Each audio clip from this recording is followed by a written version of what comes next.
One of the interesting things I've noticed in the past couple of days as I've like casually listened to like gaming YouTubers try to spin the narrative, try to control, try to manipulate the audience into believing their nonsense, believing their lies about the state of the gaming industry and the state of like gaming in general and the state of Nintendo in particular. One of the interesting things I've noticed upon watching hours and hours of this stuff is the very pervasive, incorrect claim that Sony is the market leader. Like, what? PlayStation is the market leader. How?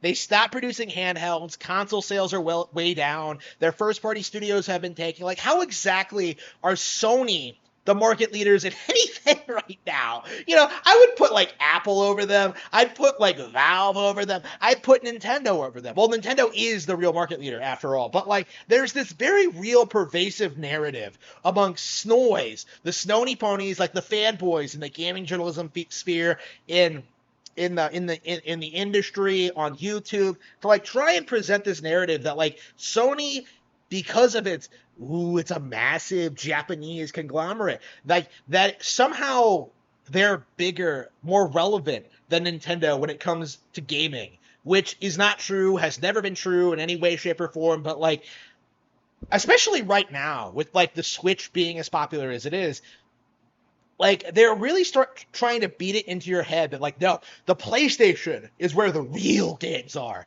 This is where you get the real third party games. This is where you get the stuff for adults. This is where the real gamers play games. And it's such a tired thing to make fun of Sony fans. Like, it's gotten to the point where I don't really like acknowledge it anymore because like Sony is such a irrelevancy in the grand scheme of things in this day and age. But it's kind of surprising to see like how persistent some people are in trying to pretend as if like the market leaders are like Sony or Xbox, right? Like, it's such a weird thing because I would honestly argue that like neither of those platforms were in any way, shape, or form relevant in the grand scheme of things. They've never established any real innovations in gaming. They've never established any relevant IPs. They've never really established any culturally relevant landmark hardware, right? Like, everything they've done, they've just like thrown money at until like to make people pretend as if it was some big deal, right?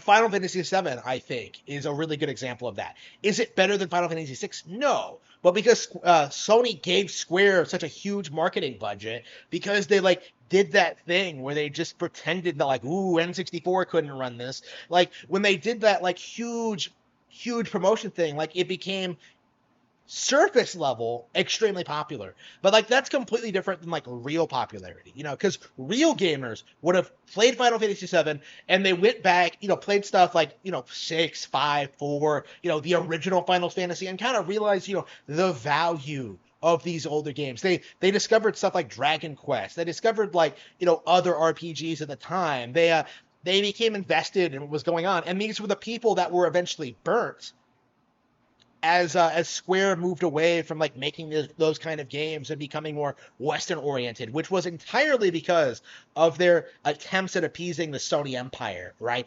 Sony in a way killed Final Fantasy, and a lot of people don't want to admit it because like, ooh, Final Fantasy VII was a PlayStation exclusive. Like, don't criticize the game because you're a Nintendo fanboy. Squaresoft went bankrupt very soon after making Final Fantasy VII a PlayStation exclusive. That's not something people like to admit, but it is true. Like, why don't we talk about that? Like, why don't we talk about all the epic fails from these companies? Like, all anybody wants to do is do this thing where they pretend as if Nintendo's always the loser and Sony's always the winner. Like, where they do that thing where, the Nintendo PlayStation, right? Nintendo was making a deal with Sony, like, in regards to the, like, CD-based add-on for the Super Nintendo, right? Nintendo backed out, right? The narrative has always been that, like, oh man, uh, Nintendo wasn't willing to work with like the superior Sony engineers, and so they had to And so they backstabbed them and went with Philips. In reality, what Sony wanted was like complete control of Nintendo's IPs, right? They wanted the already established successful brand names of Mario and Zelda, right? They wanted Nintendo's already iconic gaming franchises. And of course, Nintendo said no. It was a good thing they said no. But you won't see anybody admit that. You won't see anybody address that at all. They'll always try and make the failure of the Nintendo PlayStation look like it was a big, massive L on Nintendo's part. Like, that's always the narrative, is that like, oh, because Nintendo backstabbed Sony, they created their own worst enemy. But that's not true at all, right? If you do like any amount of research, like, you'll realize that like it is shocking just how much of this like pro Sony image that's floating around in the industry is just propaganda, corporate propaganda, to trick you into thinking this is some like glorious company that like saved gaming from the evil Nintendos, like it, and it just isn't true. It's quite the opposite, in fact. And I think after the PS3 era, after like the $600 price tag, after Chad Warden, like, the narrative started falling apart a bit. But like the Snoys, like, are such an entrenched thing in the culture that like even as PlayStation faded from memory, it started selling less and less. They started doing things like shutting down PlayStation studios. Classic IPs like Metal Gear Solid and Final Fantasy fell off.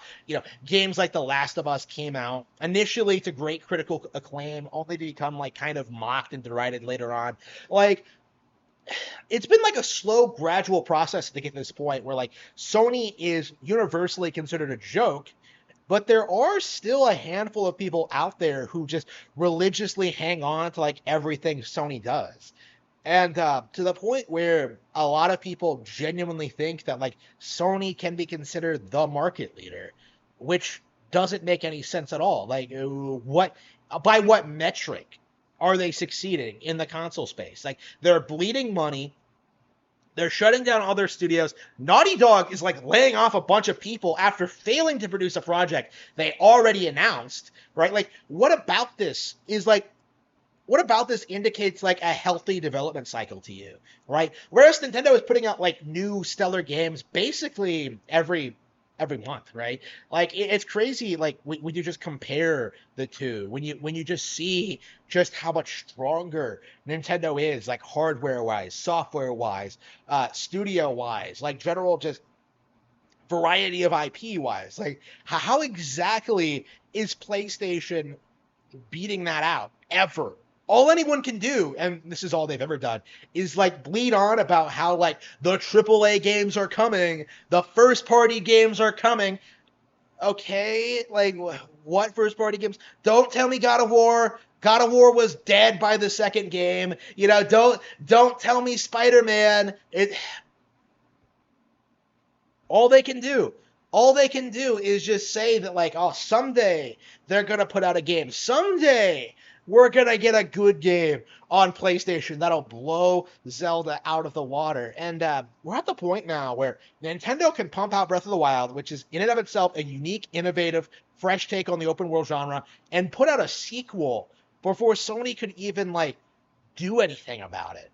Like, Sony didn't put out a single product that could match Tears of the Kingdom, right? Like, that could have matched Breath of the Wild. And what does Nintendo do? They put out a real sequel that actually innovates. Like, just compare the reception to Ragnarok, God of War Ragnarok, versus the reception to Tears of the Kingdom. Like, Tears of the Kingdom is insanely popular compared to like Ragnarok's just kind of like, oh, it's just DLC kind of response. Like the difference in how people receive these games is becoming very tangible and very real.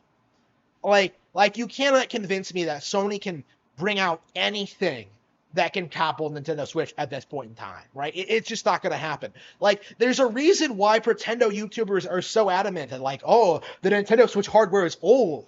People are getting tired of its outdated technology and how bad the visuals look. Because they have to do that because they have nothing else. Like, when you actually look at the metrics, when you actually look at the games, when you actually look at like what people are playing, the reality becomes clear is that like Nintendo is, oh, it always has been, the real market leader, right? There is no disputing that. There has never been any disputing that.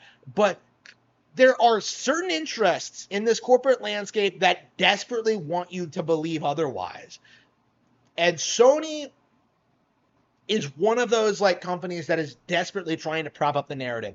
They are desperately trying to keep the image going. They are desperately trying to trick you into thinking their company is something special, unique, and amazing, when in reality that they will not be missed the day that they stop producing video game hardware.